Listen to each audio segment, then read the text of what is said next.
Hola a todos y a todas, estamos en un nuevo videochat que ha llevado mucho tiempo generarlo, pero al final estamos aquí con Lluís Serra. Un placer estar con él porque la verdad es un lujo. Lluís Serra es una persona, un gran profesional, una persona que tiene un currículum fantástico, admirable. Él es doctor en medicina, es doctor en nutrición, es especialista en medicina preventiva y salud pública, es director de grupos de investigación, es director de revistas internacionales de nutrición muy importantes, es fundador y presidente de la Academia Española de Nutrición y Ciencias de la Alimentación, ha montado una ONG sobre nutrición sin fronteras. Encantado de estar con él porque es un lujo, como decía antes, ¿no? Hasta donde nosotros sabemos, sí, tenemos evidencia de distintos tipos de estudios epidemiológicos, alguno incluso experimental, que nos hablan de un papel protector, sobre todo del aceite de oliva virgen extra, ¿no? Es el aceite que tiene más beneficios. Esto se ha visto en muchas poblaciones, tanto mediterráneas como no mediterráneas, es decir, que es difícil que haya un sesgo asociado a la mejor alimentación, aunque puede haberlo, porque normalmente la gente que toma aceite de oliva y aceite de oliva de calidad tiene una alimentación más adecuada. Pero en cualquier caso, no podemos renunciar al aceite de oliva en nuestro entorno. Es una elección demasiado importante. Es decir, ante la tentación de utilizar otros aceites que aparentemente parecen más baratos, el aceite de oliva claramente es muy superior. Aunque sí que hay una cierta evidencia que nos puede proteger el aceite de oliva virgen extra de la depresión, los mayores beneficios en torno a la depresión y la dieta mediterránea los encontramos en los frutos secos, sobre todo en las nueces. En las nueces, las avellanas, las almendras, los pistachos es donde está el mayor potencial de ingredientes que pueden tener efectos antidepresivos, también en el pescado azul y por supuesto también en el aceite de oliva virgen extra, pero en este orden. Es decir, hay alimentos que parece que tienen un efecto algo superior.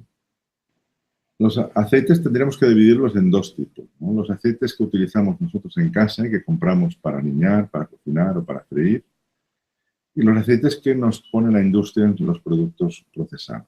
Son dos cosas distintas. En nuestro entorno mediterráneo, aceite de oliva. Si puede ser aceite de oliva virgen extra, es la elección. Es la mejor elección. A nivel de la industria, la peor elección que han hecho últimamente es incorporar cantidades masivas de aceite de palma. Porque esto ha provocado que en la mayoría de productos de bollería o muchos productos procesados haya hasta más de un 10% de aceite de palma. Si sumamos lo que representa esto a nivel mundial, nos da una visión de una necesidad de producción de este aceite que ha tenido repercusiones muy importantes en las zonas donde se está produciendo. El aceite de palma tradicionalmente se consumía en África, en algunos países, y se producía en estos países.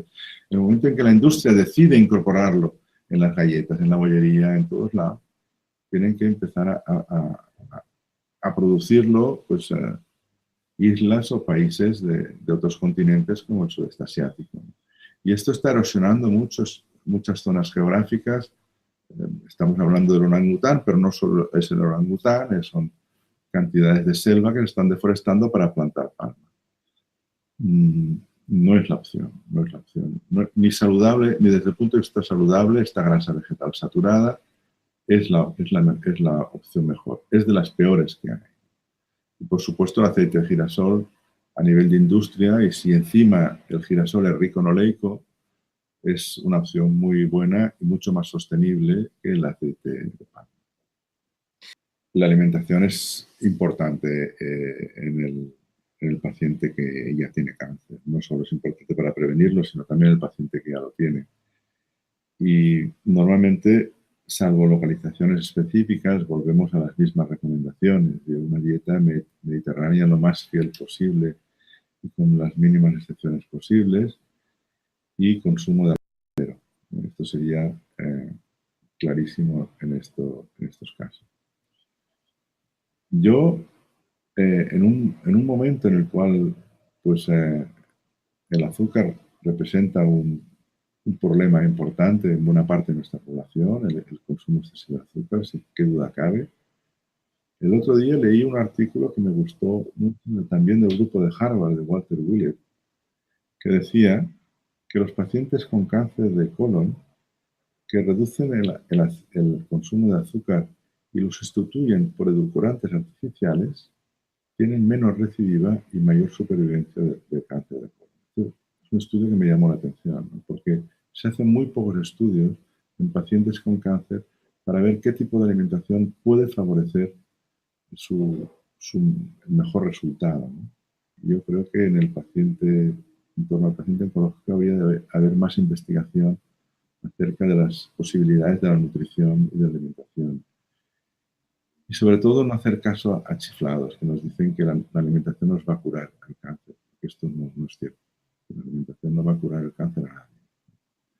El cáncer lo vamos a curar con las herramientas terapéuticas de que dispongamos, con nuestra capacidad también mental y con la ayuda, una ayudita de nuestra alimentación, pero no la va a curar la alimentación. Volvemos a la dieta mediterránea y la depresión. Nosotros tenemos aquí un grupo liderado por la doctora Sánchez Villegas, en el cual se ve perfectamente la relación entre depresión y dieta mediterránea. Tiene un efecto protector. Las personas que se alimentan diariamente con alimentación tipo fast food, tipo mucha carne, muchas harinas refinadas, muchos azúcares, tienen mayor incidencia de depresión.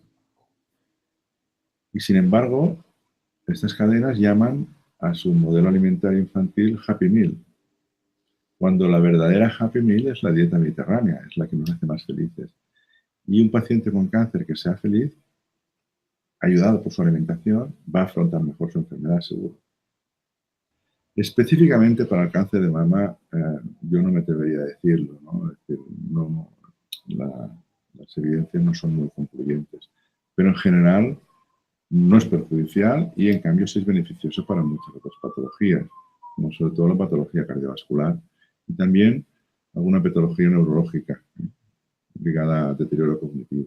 Todos aquellos ingredientes de nuestra alimentación que tengan un efecto antiinflamatorio, todas las dietas que disminuyen la inflamación crónica que llamamos, serán buenas para la fibromialgia. Los antiinflamatorios en nuestra alimentación, ¿dónde los encontramos? Pues básicamente en el mundo vegetal.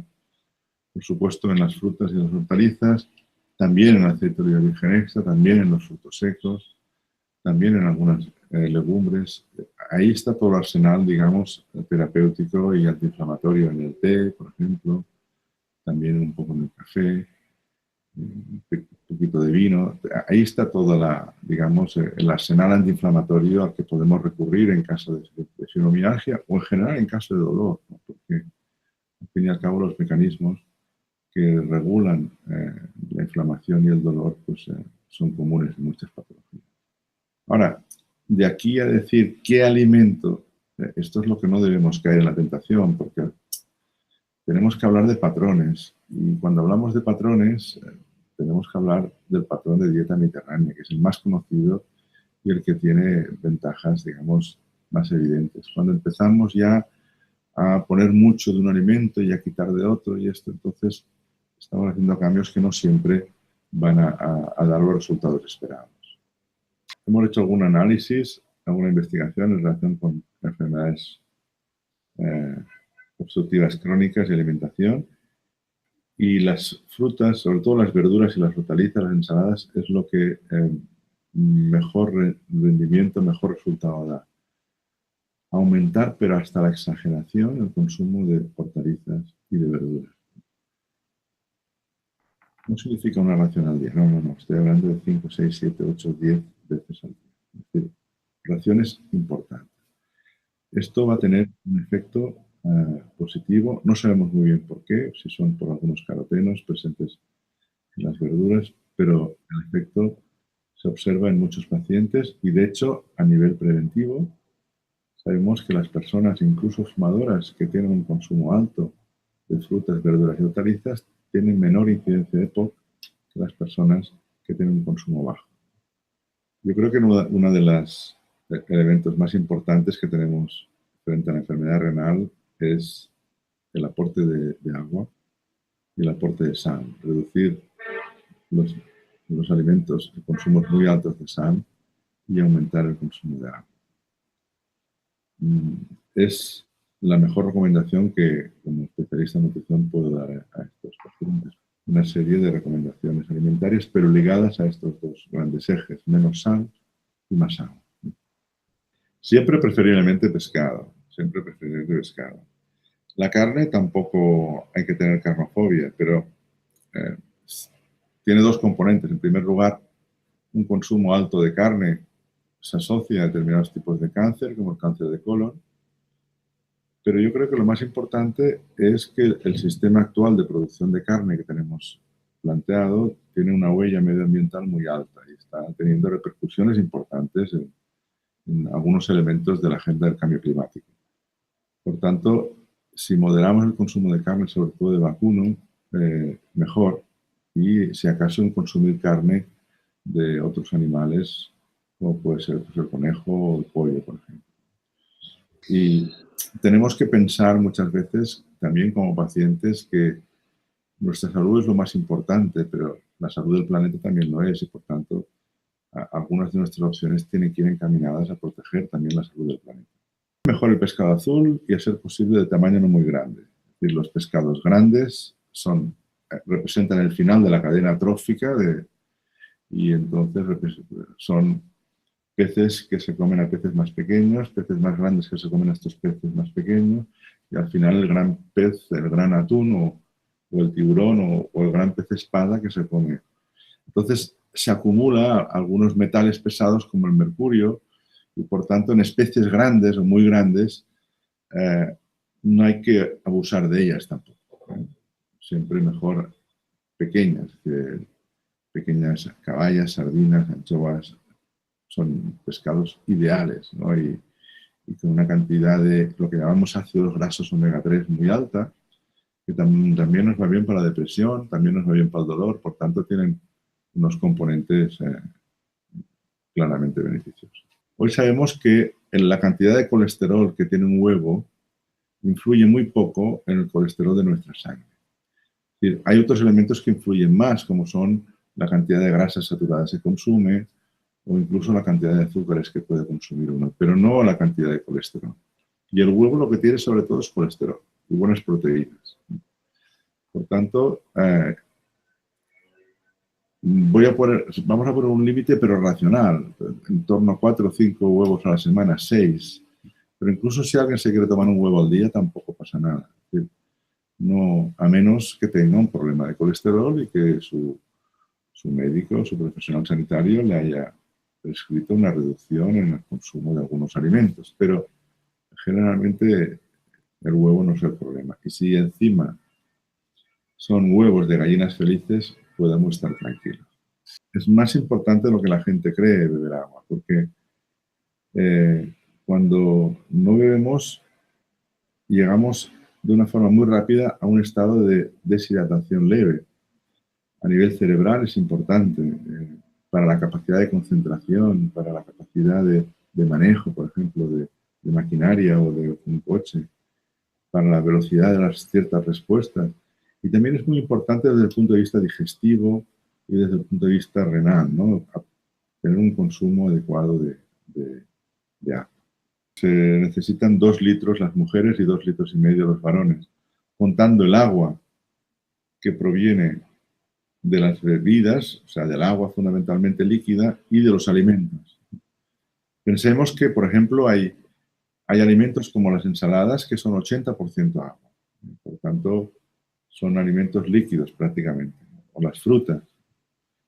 En cambio, hay alimentos mucho más secos. Aproximadamente el 25% del agua que nosotros ingerimos todos los días, hasta un 30%, proviene de los alimentos y el resto proviene fundamentalmente del agua y también de otras bebidas como las infusiones, el café o los caldos, por ejemplo, o alguna cerveza o refresco que podamos beber, ¿no? Todo esto es el agua líquida, pero el agua en alimentos es muy importante. Las dietas más sanas, más vegetales, tienen más agua y por tanto necesitamos beber menos líquido. Es cierto que el consumo moderado de vino se asocia con un patrón alimentario más prudente y que esto pues, puede ser. Pero yo soy partidario de un consumo moderado de vino. Si se consume, obviamente, si no consumimos, no, pero yo soy partidario de un consumo moderado de vino tinto, blanco, rosado, esto da igual, en torno a 2 copas al día, un poco menos en las mujeres. Esta sería una cantidad, digamos, perfectamente aceptable. Obviamente, esta recomendación es muy apropiada para gente de una cierta edad. Es decir, a un joven de 18 años no tenemos por qué recomendar que consuma vino, ¿no? Pero una persona de 35, 40 años o mayor que tenga algunos factores de riesgo cardiovascular, que tenga un pequeño colesterol, yo creo que el vino le va a beneficiar claramente. Eso es la evidencia que yo entiendo. El vino protege un 30% y la cerveza un 20%. Ahora bien, también es cierto pues, que la cerveza tiene otros componentes ligados al lúpulo que pueden tener también efectos parecidos a algunos ingredientes como el resveratrol que está presente en la uva, ¿no? Por tanto, yo no sería muy taxativo decir vino siempre, cerveza nunca, vino preferentemente, ocasionalmente y en alguna circunstancia, ¿por qué no una cerveza? La realidad, desde el punto de vista epidemiológico, lo que nosotros vemos es que el consumo de leche, sobre todo de leche baja en grasa y de algunos quesos y de yogur, reduce el riesgo de mortalidad, alarga la vida. Y esto es lo que nosotros vemos, ¿no?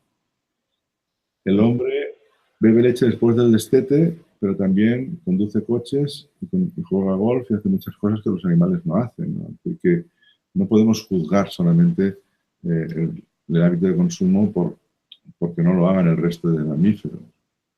Y respecto a la inflamación, realmente es posible que en algunas personas durante un resfriado les pueda provocar algún tipo de intolerancia o reacción, pero en la gran mayoría de personas la leche no produce ningún tipo de reacción de mucosidades o de este tipo de cosas. Yo soy un gran entusiasta del queso. Yo antes que recomendar leche de vaca, recomendaría nuestros quesos de cabra y oveja, que son de los mejores quesos del mundo.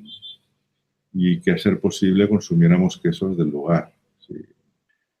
Porque al fin y al cabo son quesos elaborados con formas normalmente artesanales, respetando, digamos, el ecosistema del medio ambiente, con una producción sostenible de ganado, del propio ganado, ¿no?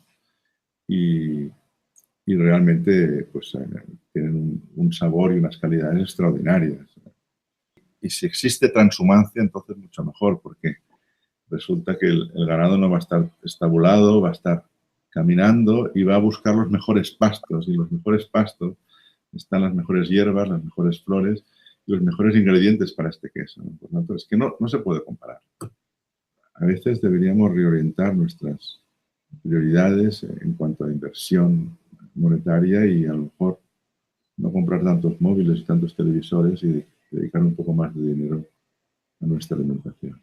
Yo creo que debemos pensar en el sistema alimentario, porque lo importante no es consumir más pescado, por ejemplo, sino consumir un pescado en unas condiciones adecuadas, en un entorno adecuado, en un mar adecuado, de una forma respetuosa. Lo importante no es comer fruta, sino comer fruta de temporada en nuestro entorno, no tomar por capricho pues, un mango importado de Brasil, pues puede estar bien una vez al año, pero no como costumbre. Esto es lo que quiero decir. Es decir, no solo es importante pensar en patrones alimentarios, sino sobre todo en sistemas alimentarios, en cómo estos alimentos se producen y se distribuyen y llegan a nuestra mesa, ¿no? Que seamos conscientes de que es mejor consumir una buena carne de cerdo, de un cerdo, digamos, criado en unas condiciones adecuadas, que estar comiendo todos los días carne de cerdo estabulado y criado en malas condiciones, ¿no? Este es el mensaje. Tenemos que acostumbrarnos aprovechar los recursos que nos da la tierra y a respetar las estaciones, porque si hay estaciones es por algo, ¿no? El agricultor tradicionalmente no sabía manejar, no estaba capacitado para manejar estos productos que son venenos, muy peligrosos. Tenemos que tener en cuenta pues, que muchas veces son personas con poca formación, pongámoslo en su piel para comprender el tema. Imaginémonos pues, que esta persona tenía sus cultivos y la administración le regalaba los productos fitosanitarios que al tenerlos gratis, pues quieras o no, por su quizá falta de formación al respecto, ponía cantidades superiores a las que realmente se necesitaban. Esto, por suerte, lo hemos frenado, pero hace 30 años realmente la situación era muy mala en este tema. Era realmente mala. Esto se ha mejorado mucho a nivel de administraciones. Los cursos de formación en fitosanitarios están llegando a los trabajadores del campo y realmente la situación va a mejor, no va a peor.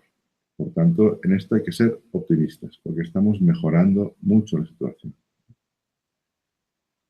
Ahora bien, estamos empeorando en otros aspectos. Estamos empeorando, por ejemplo, en la acumulación de residuos, muchas veces provenientes de los plásticos, en el medio ambiente. Estamos acumulando demasiados productos en el propio medio ambiente y volviendo a la agricultura. Es fácil cubrir el campo de plásticos, pero luego ¿quién lo recoge? ¿Quién lo recicla?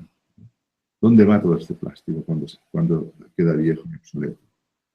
Y realmente ahí es donde está el futuro del problema. Insisto, los fitosanitarios lo son y lo han sido, pero están bajo control. Lo que pasa es que muchos de estas sustancias nunca van a desaparecer de nuestro organismo porque se fijan a las grasas y por tanto en cantidades menores, pero siempre van a permanecer en nuestro cuerpo.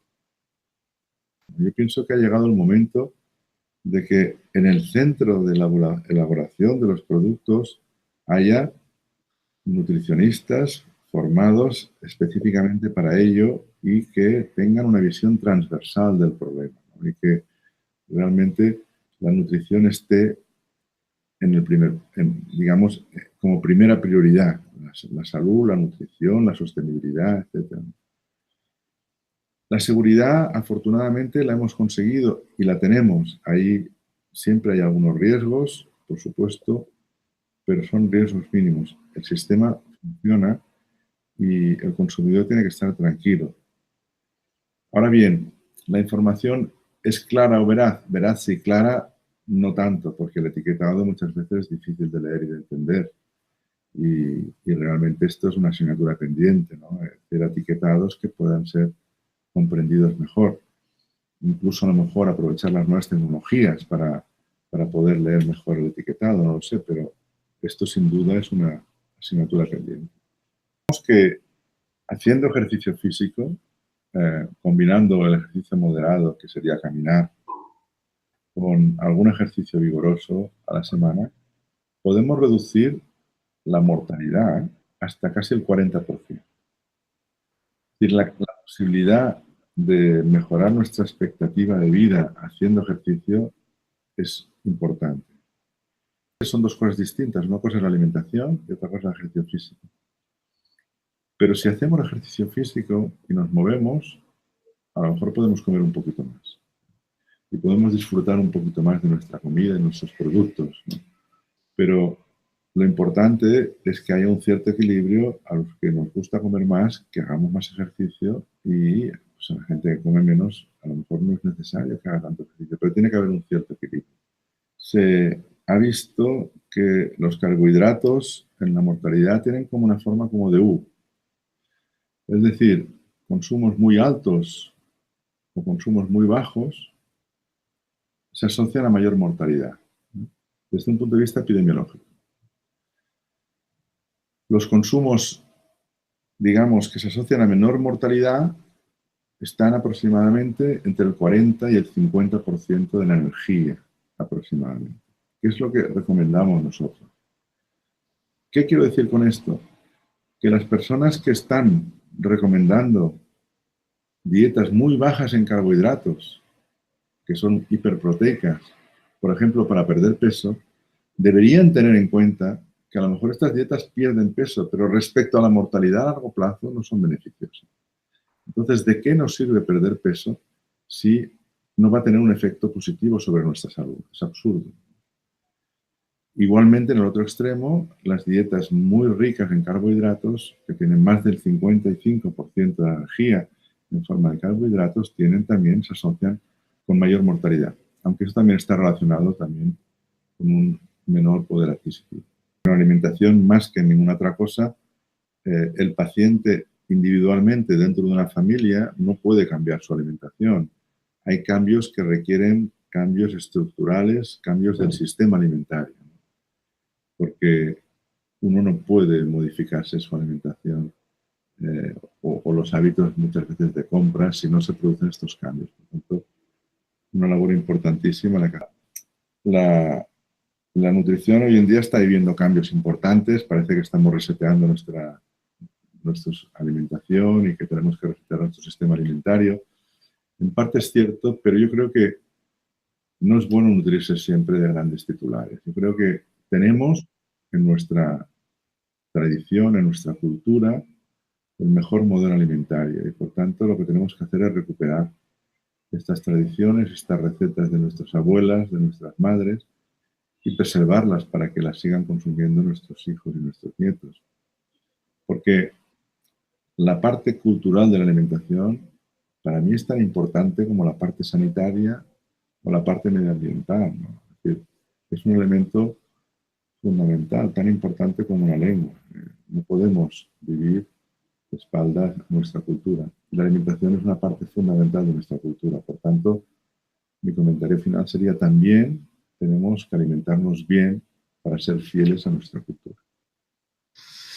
Pues muchas gracias, Luis, por estar con nosotros, por darnos recetas, ideas que nosotros creemos que son muy importantes y que creemos que puede ayudar a una mejor salud. Una labor importantísima la que hacéis y que espero que el resto de comunidades, las autoridades sanitarias en general, se hagan eco de esta sensibilidad y que tengan unas repercusiones importantes en la salud de los pacientes.